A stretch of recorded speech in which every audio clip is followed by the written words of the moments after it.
Ko'pchilik so'ragan mishutka shirinligini tayyorlaymiz. Qani boshladik.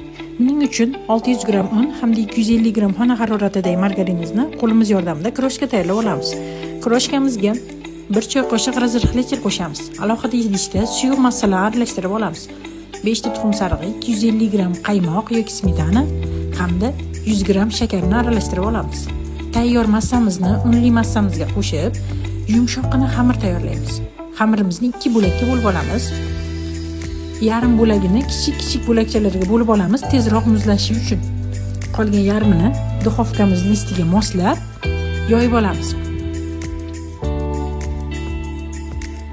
Xamirimizni yoyib tayyorlab oldik.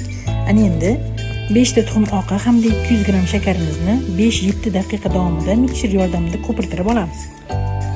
Tayyor xamirimiz ustidan ko'pirtirilgan bezelarimizni bir tekisda qilib solib chiqamiz va uni ustidan muzlatilgan xamirimizni qirg'ichdan chiqarib olamiz.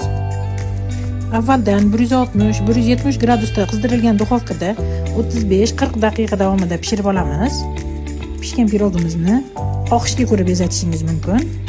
Men zgushovniy moloko hamda bodom lipistoklaridan foydalandim. Yoqimli ishtaha, albatta tayyorlab ko'ring.